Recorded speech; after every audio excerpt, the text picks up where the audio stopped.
السلام علیکم ورحمۃ اللہ وبرکاتہ۔ نحمده صلی علی رسولہ الکریم، اما بعد اعوذ باللہ من الشیطان الرجیم، بسم اللہ الرحمن الرحیم۔ حامیم والکتاب المبین، انا انزلناہ فی لیلۃ مبارکہ، انا کنا منذرین، فیہا یفرق کل امر حکیم امرا من عندنا۔ صدق اللہ العظیم وصدق رسولہ النبی الامین الحکیم الکریم۔ آئیے آواز گفتگو سے کر رہے ہیں آپ کی طرف سرور کائنات صلی اللہ علیہ وسلم کی بارگاہ کی قسم اللہ علیہ السلام کے تمام شکر و صلی اللہ علیہ وسلم وعادم جمعی و جرم وعادی و صحابی و آمین وسلم۔ ایک مطلب جو صلی اللہ علیہ وسلم کی جواب معاف کرنا بشفائی آپ اور پوری رسالہ صلی اللہ علیہ وسلم دائم آبادا۔ حضرات، آج کی شب جسے ہم اور آپ شب برات کے نام سے یاد کرتے ہیں، اللہ تبارک و تعالیٰ قرآن مجید میں ارشاد فرماتا ہے کہ قسم ہے اس روشن کتاب کی، بے شک ہم نے اسے برکت کی راہ میں اتارا، بے شک ہم اپنے عذاب کا ڈر سنانے والے ہیں، اور اس میں ہر حکمت والا کام ہمارے خود سے بال دیا جانا ہے۔ یہ بڑی مبارک مصروف رات ہے۔ اس رات کو لیلۃ المبارکہ یعنی کہ شب مبارک بھی کہا جاتا ہے، شب رحمت اور شب برات اور شب نجات بھی کہا جاتا ہے۔ شب برات یعنی کہ چھٹکارے کی رات، آزادی کی رات، جس میں اللہ تبارک و تعالیٰ اپنے بندوں کو گناہوں کی قید سے، جہنم سے آزاد فرماتا ہے، جہنم سے چھٹکارا دیتا ہے۔ لیکن مسلمانوں نے یہ سمجھ لیا ہے کہ یہ رات چھٹکارے کی رات ہے، بس آج کی رات نماز پڑھو، سال کا چھٹکارا مل گیا نماز سے، سال بھر مسجد سے چھٹکارا لیتے ہیں۔ یہ رات شب نجات ہے۔ مسلمانوں نے سمجھا بس کسی ایک رات میں عبادت کر لو ہماری نجات ہو گئی۔ اگر نجات اتنی آسانی سے ہو گئی تو پھر ساتھ میں عبادت کرنے کی کوئی ضرورت ہی نہیں رہی۔ کتنے افسوس کا مقام ہے۔ بے شک یہ رات بڑی مبارک ہے کہ اللہ تبارک و تعالیٰ اس رات کو بخشش و مغفرت فرماتا ہے، آپ سنیں گے، لیکن ہم نے مفہوم کچھ اور سمجھ رکھا۔ ہم تو سمجھے کہ بس ایک رات پڑھ لو اور سال بھر میں نجات حاصل کر لو۔ اس رات میں سب سے اہم کام جو ہوتا ہے وہ تقسیم امور، یعنی کہ اس رات کو اللہ تبارک و تعالیٰ اپنی حکمت کے تمام قدم قدموں کو انجام دیتا ہے۔ وہ کام جو مقدرات عمل ہے، وہ کام جو فرشتوں کے سپرد کیے گئے ہیں، آج کی رات میں ان تمام کاموں کا فیصلہ ہوتا ہے۔ اس مبارک رات میں اللہ تبارک و تعالیٰ لوح محفوظ سے فرشتوں کے دفتر میں ان کے کام درج فرما دیتا ہے، اور ہر فرشتے کو بتا دیا جاتا ہے کہ اسے اس سال میں کام انجام دینا ہے۔ روزی کے فرشتے کو بتا دیا جاتا ہے اس شخص کو اتنی روزی کو کہاں کیسے دینی ہے۔ موت کے فرشتے کو بچہ پیدا کرنے پر اللہ تعالیٰ آتے ہیں، لیکن ایک فرشتہ معین کر رکھا ہے جو ماں کے شکم میں بچے کو جو ہے تو تشکیل دیتا ہے۔ اسی طرح انسانوں کی روزی کے متعلق، ہر چیز کے متعلق بڑے بڑے کام جس رات میں انجام پاتے ہیں، اس کے لیے اللہ تبارک و تعالیٰ نے فرشتوں کے سپرد یہ کام اس رات میں دے دیا جاتا ہے۔ یہ بڑی مبارک رات ہے۔ اسی رات میں انسانوں کی موت اور حیات کے فیصلے ہوتے ہیں، اور انسان کب تک زندہ رہے گا، سال بھر میں اسے موت کب آنی ہے، اس کا بھی اندراج اس رات میں ہو جاتا ہے۔ فرشتے کے دفتر میں لکھ دیا جاتا ہے، ملک الموت کی کتاب میں لکھ دیا جاتا ہے کہ اس سال فلاں شخص کی موت فلاں مقام پر فلاں طریقے سے ہونے والی ہے۔ آج ہم خوش ہیں، انسان گناہوں میں ملوث ہے، انسان شادی بیاہ خوشی نہ جانے کن کن معاملات میں آج انسان گرفتار ہے۔ اسے فکر لگی ہوئی ہے میرے یہاں شادی ہونی ہے، شادی کی تاریخ ہے، کسی کی یہاں منگنی کی ہے، کسی کی یہاں کوئی اور پروگرام کی ہے۔ انسان اپنے سال بھر کے مہینے بھر کے تخمیریں لگانے میں لگا ہوا ہے، لیکن وہ بھول بیٹھا ہے کہ آج کی شب میں اس کا نام نہ جانے کس فہرست میں لکھا جانے والا ہے۔ ممکن ہے کہ ہمارا نام ملک الموت کی فہرست میں لکھ دیا گیا ہو اور ہم یہاں شادی کی تیاریوں میں لگے ہوئے ہیں، ہم یہاں پر سالگرہ کی تیاریوں میں لگے ہوئے ہیں، ہم یہاں جشن منانے کی تیاریوں میں لگے ہوئے ہیں، ہم گناہوں کے پروگرامات بنانے کی تیاریوں میں لگے ہوئے ہیں، ہمارا کفن بازار میں موجود ہو چکا ہے، ہمارا کفن بازار میں آ چکا ہے، لیکن افسوس کہ ہمیں اس کی خبر نہیں۔ کیوں؟ کیونکہ ہم نے موت کو بہت سمجھ لیا، ہمیں ابھی مرنا نہیں ہے۔ ہم تو یہ سمجھ بیٹھے ہیں کہ مرنا نہیں ہے، ہم نمازوں کو چھوڑ بیٹھے ہیں، ہم نیکیوں کو چھوڑ بیٹھے ہیں۔ موت تو اتنی قریب ہے کہ کوئی انسان نہیں جانتا کہ اگلے پل کی سے خبر نہیں ہے کہ کب موت آ جائے۔ ممکن ہے کہ آج کی شب ہمارا نام ملک الموت کی فہرست میں لکھ دیا گیا ہو، لیکن ہم ہیں کہ اپنے آئندہ کے پروگرامات میں لگے ہوئے، اس کے افسوس کا مقام ہے۔ جبکہ آپ کریم صلی اللہ علیہ وسلم اس مہینے میں کثرت کے 7 روزے رکھا کرتے تھے۔ سیدہ عائشہ صدیقہ رضی اللہ عنہا فرماتی ہے رسول کے سلام آپ اس مہینے میں کثرت کے 7 روزہ کیوں رکھتے ہیں؟ سرکار فرماتے ہیں کہ عائشہ یہ وہ مبارک رات ہے، شعبان کا مہینہ وہ مہینہ ہے کہ جس میں اللہ تبارک و تعالیٰ بندوں کے اعمال کو لکھتا ہے، بندوں کے متعلق اہم فیصلے کرتا ہے، بندوں کی حیات اور موت کے فیصلے ہوتے ہیں۔ میں یہ چاہتا ہوں کہ جب میری موت لکھی جائے تو میں روزے کی حالت میں رہوں۔ آقا کریم صلی اللہ علیہ وسلم نے پیغام دے، لیکن ہمارا حال کیا ہے؟ ہم نے تو بس اس رات کو خوشی کا سما سمجھ رکھا، بس یہ خوشی مناتے، بے شک خوشی منائی خوشی ہے، لیکن کس اعتبار سے؟ اس اعتبار سے کہ اللہ تعالیٰ نے اس امت پر کرم فرمایا کہ یہ مبارک رات اس امت کو عطا فرمائی، یہ نجات کی رات جس میں اللہ تعالیٰ بنو کلب کی بکریوں کے برابر اپنے بندوں کو جہنم سے آزاد فرماتا ہے۔ یہ مبارک منا خوشی بے شک اس اعتبار سے، لیکن اس اعتبار سے کہ بس آج کی رات آئے نماز پڑھی خوشی منائی چلے گئے، یہ کیسی ہے جب خوشی ہے مسلمانوں؟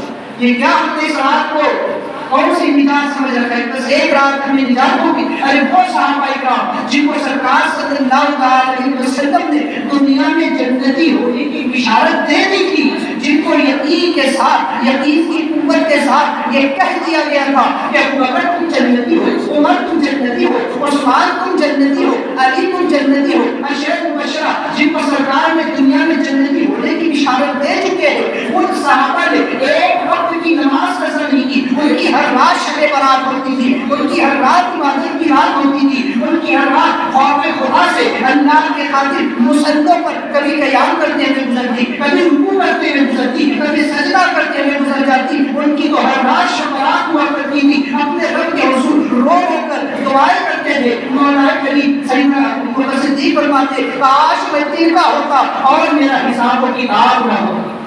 یہ عمر فاروق رضی اللہ عنہ کو سرکار نے دنیا میں جنتی ہونے کی بشارت دی۔ روایتوں میں آتا ہے کہ آپ کے چہرے پر آنسوؤں کی سبب سے نشانات بن چکے تھے، اللہ کے خوف سے تر ہوتے تھے۔ تو میں پوچھنا یہ چاہتا ہوں کہ وہ صحابہ جن کو سرکار نے یقین کی قوت کے ساتھ فرمایا کہ تم جنتی ہو، جب نبی کہتے جنتی ہے تو سوال ہی ختم ہو گئے، ان کی نجات پکی، ان کی نجات یقینی، اس کے باوجود ان کی ایک نماز قضا نہیں، نماز کا قضا ہونا درکنار، ان کی تکبیر اولیٰ فوت نہیں ہوتی تھی، ان کی تکبیر تحریمہ جو تو فوت نہیں ہوتی تھی، وہ بھی نہیں چھوٹتی تھی۔ لیکن ہم ہے کہ اس ایک رات پر مجھے نہیں سماتے کہ ہمیں شب برات مل گئی، یہ رات آ گئی، بس اس رات میں ہم چند نمازیں پڑھ لو، اتنی رکعت نمازیں پڑھ لو، سال بھر کے لیے دیکھ لو تو ہماری نجات یقینی ہو۔ ارے یہ کوئی یقینی بات نہیں ہے کہ ہماری نجات ہوگی۔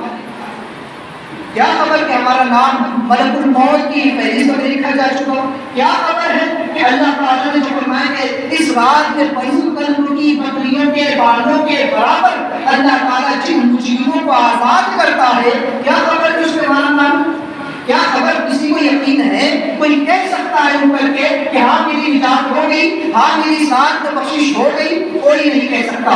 ہاں ہم صرف اللہ کی ذات سے امید رکھ سکتے ہیں، ہم صرف اللہ کی ذات سے یہ یقین رکھ سکتے ہیں کہ کاش اللہ نے ہماری بخشش فرما، مولا کریم ہمیں بخش دے۔ ہم اللہ کی ذات سے امید رکھ سکتے، لیکن یقین کے ساتھ کوئی نہیں کہہ سکتا کہ ہاں میری نجات ہو گئی۔ حضور نے جن کے لیے فرما دیا یقیناً ان کی نجات ہو گئی، وہ جنتی ہے، لیکن ہمارے لیے کوئی یقین نہیں ہے۔ نہ صرف ایک مطلق فرما دی گئی کہ اس رات میں اس قدر اللہ تعالیٰ جہنمیوں کو جہنم سے آزاد کرتا۔ کوئی کہہ سکتا ہے کہ ہمارا نام اس لسٹ جہنمیوں کی لسٹ سے نکال دیا گیا؟ کوئی کہہ سکتا ہے کہ ہاں میرا نام جنتیوں کی لسٹ میں لکھ دیا گیا؟ تو جب یقین نہیں ہے اس بات کا، جب کوئی گارنٹی نہیں ہے اس بات کی، تو پھر کیوں ہم بھولے ہوئے، کیوں ہم اپنے مقصد حیات کو بھول بیٹھے ہیں؟ ہم نے اس رات کو صرف ایک اللہ واللہ کے طور پر گزارنا جان لیا۔ اس رات کو بھی لوگ شوقیہ طور پر گزار دیتے ہیں۔ عبادت کے لیے اللہ تعالیٰ کی رات اس لیے عطا فرمائی تاکہ بندو اس مبارک رات میں میں تمہاری توبہ کو کثرت کے ساتھ قبول فرماتا، اس لیے کہ اور دنوں میں توبہ کرو جس کی کوئی گارنٹی نہیں قبول ہوئی کہ نہیں ہوئی، لیکن ہاں یہ وہ رات ہے کہ اللہ تعالیٰ کی رحمت پہلے آسمان پر نزول فرماتی ہے اور اللہ تعالیٰ خود فرماتا ہے کہ بندے مانگ کیا مانگتا ہے، تو مجھ سے بخشش کا سوال کرے گا میں تجھے بخش دوں گا، میں تجھے معاف کر دوں گا، تو مجھ سے جو مانگے گا آج کی رات میں تجھ کو عطا فرماؤں۔ اس کی رحمت کا دریا اس قدر جوش میں ہوتا ہے کہ وہ اس رات میں اپنے بندوں پر بے حد لطف و کرم فرماتا، اس لیے رات عطا فرمائی۔ لیکن ہماری یہ رات بھی بس امام صاحب سلام دے دے اور ہمارا پیر مسجد کے باہر نکلے اور پھر اس رات کو ہم کسی طریقے سے نہ نہیں میں گزارے، کہیں جوئے کھیلتے ہوئے، کہیں سٹے کھیلتے ہوئے، کہیں کیمپوں کے اڈوں پر، تو کہیں نہ جانے کہاں پر اس رات کو لوگ گزار دیا کرتے ہیں کہ آج تو جاگنے کی رات ہے۔ اللہ یہ کیسا جاگنا ہے جو تمہارا گناہوں میں بسر ہو رہا ہے؟ یاد رکھو یہ وہ مبارک رات ہے کہ اس مبارک رات میں بھی آقا کریم صلی اللہ علیہ وسلم فرماتے کہ کچھ لوگ وہ ہے جو بخشے نہیں جاتا۔ ایسی مبارک رات کہ جس رات میں اللہ تعالیٰ پہلے آسمان پر نزول اذلال اپنی رحمت فرماتا ہے، اپنی رحمت کا نزول فرماتا ہے، اس کے باوجود بھی کچھ لوگ ایسے ہیں جو بخشے نہیں جاتے، ان کی مغفرت نہیں ہوتی، ان کی بخشش نہیں ہوتی۔ لہذا وہ اور لوگ ہیں جس کے بارے میں فرمایا گیا کہ ان میں وہ لوگ بھی ہیں کہ جو ماں باپ کے نافرمان، جو مشرک ہے، جو کافر ہے، جو ماں باپ کا نافرمان ہے، جو سود کھانے کا عادی ہے، جو شراب پینے کا عادی ہے، جو زنا کرنے کا عادی ہے، اللہ اکبر، اور بھی اسی طریقے سے جو اپنے دل میں کینہ رکھتا ہو، بغض رکھتا ہو، حسد رکھتا ہو، جو نجومی کے پاس جاتا ہو، جو کاہن کے پاس جاتا ہو، جو جادوگر ہو یہ جادوگر کے پاس جاتا ہو، جو فال نکالتا ہو، جو قاتل ہو، جو جلاد ہو، اور بھی اس طریقے کے کچھ لوگ ہیں جن کو اللہ تعالیٰ اس رات میں معافی نہیں عطا کرتا۔ کتنے افسوس کا مقام ہے کہ ایسے لوگ اس مبارک رات میں بھی محروم رہ جاتے ہیں۔ ہم مسلمان کہلانے کے باوجود بھی اس مبارک رات میں اگر محروم رہ گئے تو کتنے افسوس کا مقام ہے۔ اب ایک چیز میں پوچھنا چاہتا ہوں، روایتوں میں جتنی بھی لوگوں کا ذکر آیا جو بخشے نہیں جاتے ان میں ایک کا ذکر نہیں ہے، وہ کس کا؟ بے نمازی۔ تو کوئی یہ نہ سمجھ لے کہ بے نمازی بخش دیا جاتا ہے۔ ہاں ایک اگر شرعاً دیکھا جائے تو بخش بھی دیا جاتا ہے، اللہ کا حق ہے، لیکن باطناً اگر اس پر غور کرے تو پھر اس کا نتیجہ یہ نکلتا ہے کہ جتنی برائیاں جن کا ذکر ہوا کہ ان لوگوں کو اللہ نہیں بخشتا، جیسے کہ زنا کا عادی، شراب کا عادی، جوئے کا عادی، اور یہ جتنے لوگوں کا ذکر ہوا، تو یہ کیا ہے؟ سب گناہ ہے۔ اور شراب کے بارے میں کہا گیا کہ شراب ام الخبائث، تمام برائیوں کی ایک جڑ ہے، تمام برائیوں کی ایک ماں ہے۔ جس طرح ماں سے اولاد نکلتی ہے، یہی ہاتھ شراب کا ہے کہ انسان جب شراب پیتا ہے تو پھر کوئی گناہ نہیں جس کو روکنا کرتا، کیونکہ شراب کے نشے میں وہ ہوش کھو دیتا ہے اور پھر ہر وہ گناہ کرتا ہے جو اسے نہیں کرنا چاہتا۔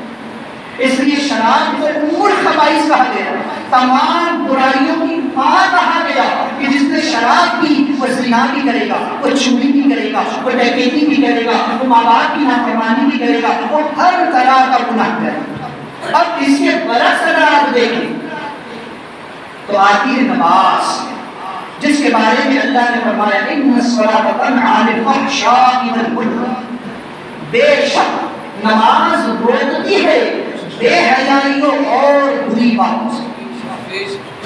اب سوچیں کہ شراب انسان سے ہر گناہ کراتی ہے اور نماز انسان کو ہر گناہ سے بچاتی ہے۔ تو جیسے شراب ام الخبائث ہے، تمام برائیوں کی ماں ہے، ایسے ہی نماز ام العبادت ہے، تمام عبادتوں کی اصل ہے، تمام عبادتوں کی جڑ ہے، تمام عبادتوں کی ماں ہے۔ جس نے نماز پڑھ دی اور صحیح طریقے سے پڑھ لی، روایت میں آتا ہے کہ وہ ہر گناہ سے بچتا چلا جاتا ہے، نماز اس کو گناہوں سے بچاتی چلی جاتی ہے۔ اب اگر انسان یہ سارے گناہ کر رہا ہے، نماز نہیں پڑھ رہا ہے، تو سوچیں کہ وہ بخشا کیسے جائے؟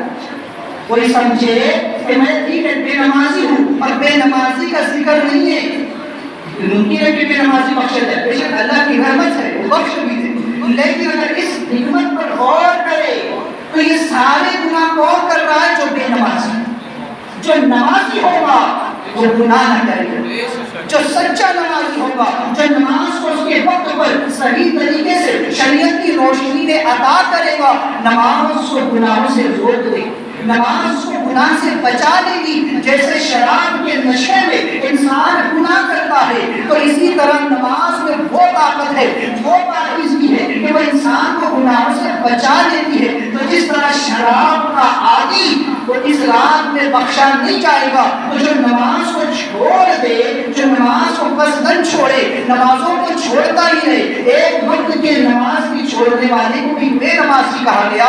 تو جو سال بھر تک نماز نہ پڑھتا ہو، جو ہفتہ بھر مہینہ بھر نہیں پڑھتا ہو، کہتے ہیں کہ 4 کی 8 کی 360 اور کھاٹ بس بولے کہ 5 کوئی جگہ بولے کہ ہفتے میں ایک بار پڑھ لو، سال میں ایک بار پڑھ لو، جنازے کی پڑھ۔ اتنے تو ایسے ہیں کہ جو جنازے کی نماز بھی نہیں پڑھتے اللہ، باپ کا جنازہ پڑا ہوتا ہے، بھائی کا جنازہ ہے، ماں کا جنازہ ہے، رشتے دار کا جنازہ ہے، لیکن پھر بھی لوگ کھڑے ہو تماشائی کی طرح کھڑے ہوتے ہیں، کھڑے رہ کر دیکھتے ہیں، لیکن یہ توفیق نہیں ہوتی کہ آ کر سب میں کھڑے ہو جائے اس نماز کو پڑھے۔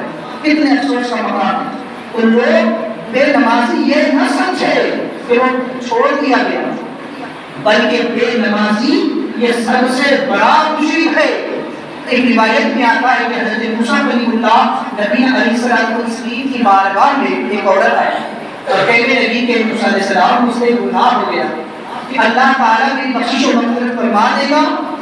آپ نے کہا بے شک اللہ غفور رحیم ہے، وہ ہر طرح کے گناہ کو معاف کر دیتا ہے، اس سے کیا گناہ ہوا؟ وہ کہنے لگی اللہ کے نبی میں نے زنا کیا، پھر اس زنا سے ایک بچہ پیدا ہوا، میں نے اس بچے کو قتل کر دیا۔ حضرت موسیٰ علیہ السلام جلال میں آگے اور ماننے لگے اے عورت فوراً یہاں سے نکل جا، کہیں ایسا نہ ہو کہ تیری نبوت کی وجہ سے مجھ پر عذاب آ جائے۔ وہ عورت روتی ہوئی وہاں سے نکل گئی۔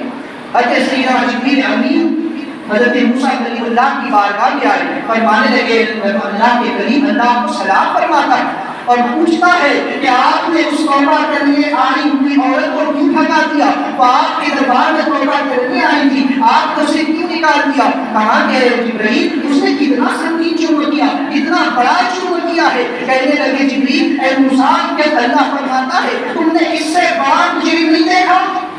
حضرت موسیٰ علیہ السلام حیرت سے پوچھتے ہیں جبریل اس سے بڑا مجرم وہ کون ہے جو اس سے بھی بڑا مجرم ہے؟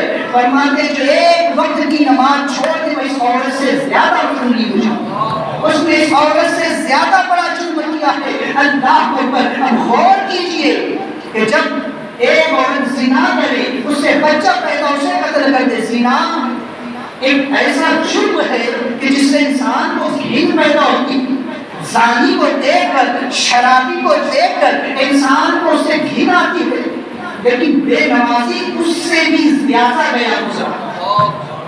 لیکن آج ہمارا حال یہ کہ ہم خود بے نمازی بنے تھے، بے نمازیوں سے گرتے ہیں۔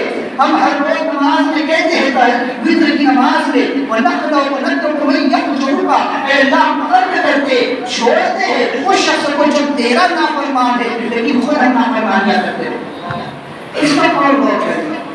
کتنے افسوس کا مقام ہے۔ تو سوچے کہ جب شراب کا عادی نہیں بخشا جائے گا، اور شراب وہ ہے جس سے ہر گناہ جنم دیتا ہے، تو جو نمازوں کو چھوڑ بیٹھا ہو، جس نے نماز چھوڑ دی یقیناً وہ ہر گناہ کرے گا، اس لیے کہ اس نے وہ عبادت ترک کی ہے جو ام عبادت ہے، جو سب سے اہم عبادت ہے، جو سب سے بڑی عبادت ہے، جس کا ذکر اللہ نے قرآن میں 700 مقامات پر فرمایا۔ ایسی عبادت اللہ نے قرآن میں کسی چیز پر اتنا زور نہیں دیا جتنا نماز پر دیا۔ 700 مقام پر اللہ نے فرمایا کہ الصلاۃ، نماز کا ہے۔ قیامت میں سب سے پہلا سوال نماز کے بارے میں ہونے والا ہے۔ یہ رات اس لیے دی گئی تاکہ بندے اس رات میں آئے، رب کے حضور کے لیے آئے اور توبہ استغفار کرے کہ مولا جو گناہ ہو گئے انہیں بخش دے، اور اس رات میں اپنی قضا نمازوں کو مکمل کرے۔ میں بارہا کہتا ہوں لوگ نوافل کے چکر میں لگے رہتے ہیں۔ یاد رکھو جب تک فرض عبادت ادھوری ہے کوئی بھی نفل ہمیں فائدہ نہ دے۔ پہلے فرض عبادت کو مکمل کرو۔ آج کل ٹرینڈ چل چکا ہے عمرہ کا، جن لوگوں پر حج فرض ہے وہ حج نہیں کرتے اور عمرہ کے لیے نکل جاتے۔ میں یہ نہیں کہتا نہ کریں، میں عبادت کا تقابل نہیں کرتا، بے شک عمرہ بھی ایک عبادت ہے، لیکن جس پر پہلے فرض ہو وہ پہلے فرض کو ادا کرے پھر نوافل کی طرف۔ میں یہ نہیں کہتا کہ آپ نوافل نمازیں نہ پڑھیں، اس رات میں آپ نوافل نہ پڑھیں، آپ کل کا روزہ نہ رکھیں، لیکن پہلے اپنی فرض نمازوں کو مکمل کریں، فرض روزوں کی قضا کریں، اس کے بعد نوافل کی طرف بڑھیں۔ تو یقیناً یہ نوافل ہمارے لیے فائدہ مند ہے، کیونکہ نفع کا معنی ہی نفع ہے، جس سے نفع حاصل ہوتا ہے۔ نفع کب حاصل ہوتا ہے؟ آپ کے پاس اصل رقم ہے، آپ اس کو تجارت کے لیے لگائیں، آپ کے پاس لاکھ روپیہ ہے، 1 لاکھ روپیہ، آپ اس کو تجارت میں لگا دیں، اب اس پر جو آمدنی ہوگی وہ آپ کو منافع ہے۔ فرض عبادت آپ نے ادا کر لی، اب اس کے بعد جب آپ نوافل پڑھیں گے وہ آپ کا منافع ہے۔ اب جس کے پاس اصل رقم نہ ہو وہ منافع کیسے کمائے گا؟ جس کے پاس فرض نماز نہ ہو وہ قیامت کے دن نوافل کو جب لے کر جائے گا تو کوئی فائدہ حاصل نہیں ہوگا۔ تو پہلے اپنے فرائض کی طرف دھیان دیں۔ اس مبارک رات میں اپنے رب کے حضور کے لیے آئے کہ مولا یہ نجات کی رات ہے، بخشش کی رات ہے، مولا ہم سے جو کچھ ہوا اب تک ہم اس سے توبہ کریں، ہمیں بخش دے اور توفیق عطا فرما کہ آئندہ بھی اسی طرح ہم 5 وقت نمازیں تیری بارگاہ میں ادا کریں۔ یہ کیا ہوا کہ ہم صرف ایک رات آتے ہوئے بعد میں اس بات پر زور دیتا ہوں، صرف یہ رات کی ہر رات عبادت کی رات، لوگ کہتے بڑی رات ہے، کس اعتبار سے بڑی ہے؟ اس اعتبار سے کہ اس رات میں گھنٹے بڑھ جاتے ہیں، رات بڑی اور دن چھوٹا ہو جاتا ہے، نہیں، عظمت کے اعتبار سے کہ اس رات کی عظمت بڑی بلند ہے کہ اس رات میں اللہ تعالیٰ بندوں کی بے حساب بخشش و مغفرت کر رہا ہے۔ اس اعتبار سے اس رات کی عظمت ہے تو اسی اعتراض سے اس رات کی قدر بھی کرو، اس رات کی عزت کو برقرار رکھو۔ اگر ہم نے اس رات کو بھی ناخوندگی میں گزار دیا، اس رات کو بھی کسی طرح کھیل کود تماشے میں گزار دیا تو پھر ہم نے اس رات کی کوئی قدر نہیں۔ اور جو اللہ کی نعمتوں کی قدر نہیں کرتا ہے اللہ اس سے دوسری نعمتیں بھی چھین لیتا ہے۔ تو یہ مبارک رات ہے کہ جس میں ہمیں چاہیے کہ نجات حاصل کریں، نجات کی رات ہے، بخشش کی رات ہے، اپنے رب کے حضور میں رائے کہ مولا ہمیں بخش۔ میں بتا چکوں کہ جن کی بخشش یقینی تھی ان کی ہر رات شب برات تھی، اور ہماری بخشش یقینی نہیں ہے کہ ہم بخشے گئے کہ نہیں گئے، اس کے باوجود ہم ہنس رہے، ہم لہو لعب اور کھیل کود تماشے میں لگے ہوئے، ہمارے سال بھر کے پروگرامات بن رہے، ہمیں کل کیا کرنا ہے، پرسوں کیا کرنا ہے، شادی کی تاریخ لینی ہے، فلاں کام کرنا ہے، فلاں فنکشن میں جانا ہے، لیکن بتا رہے تو ہم جب بھی اپنا کوئی تخمینہ بناتے ہیں نماز کو اس سے بالکل خارج کر دیں۔ کتنے افسوس کا بات ہے۔ یاد رکھو یہ بڑی مبارک رات ہے، عظمت والی رات ہے، تو اپنے رب کو راضی کرو، کیونکہ رب کو راضی کرنے والی یہ رات ہے۔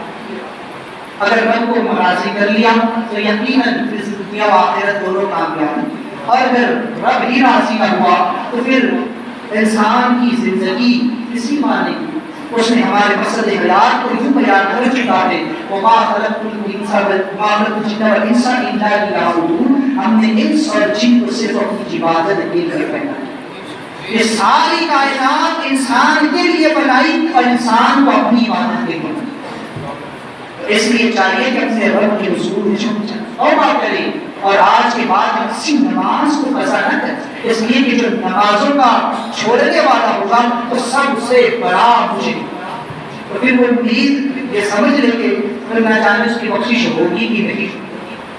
اپنے رب کو راضی کرے اللہ تبارک و تعالیٰ ہمیں اس رات کی عظمتوں سے جو ہے برخوردار فرمائے. حضرات بڑی مبارک یہ رات، لہذا اس میں صدقہ و خیرات کی بڑی فضیلت. بندے کا رزق لکھا جاتا ہے، اللہ تعالیٰ لوگوں کی روزی کے فیصلے کرتا ہے کے ساتھ کہ کس بندے کو کتنی روزی سال میں ملے گی.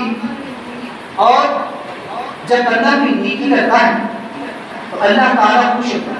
جب کوئی بندہ اللہ کی راہ میں دیتا ہے تو اللہ فرماتا ہے کہ یہ بندہ ہو کر میری راہ میں دیتا ہے تو میں رب ہو کر اس کو اس سے زیادہ اللہ تعالیٰ عطا کرتا ہے. اب سوچیں کہ یہ مبارک رات ہے جس رات میں فیصلہ ہونے والا ہے کس انسان کو کتنی روزی سال بھر میں ملے گی. آج میں لکھا جانے والا اگر امید ہے اللہ کی ذات سے کہ اگر ہم اپنی پاکیزہ کمائی سے اللہ کی راہ میں دے، اللہ کے گھر میں دے، تو امید ہے کہ رب خوش ہو جائے کہ میرے بندے تو بندہ ہو کر کے میرے گھر میں دیتا ہے، میری راہ میں خرچ کرتا ہے. فرشتوں آج اس کی روزی میں جتنا لکھا جانے والا تھا اس سے دور نہ کرو. ممکن کہ رب کا فرمان ہے جو ایک نیکی کرے گا اللہ اس کو 10 گنا بڑھاتا ہے. ممکن ہے کہ ہمارے نام میں ہماری روزی جتنی لکھی جانے والی تھی اللہ 10 گنا اس روزی کو بڑھاتا. ممکن ہے 70 گنا بڑھا دے، اخلاص ہے تو 700 گنا تک بڑھا دے.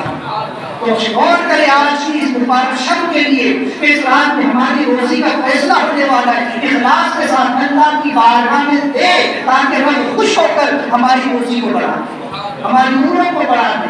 تو اللہ تبارک و تعالیٰ کی بارگاہ میں دعا ہے کہ مولا کریم ہم تمام کو اس رات کو صحیح طریقے سے گزارنے کی عبادت میں گزارنے کی توفیق عطا فرمائے.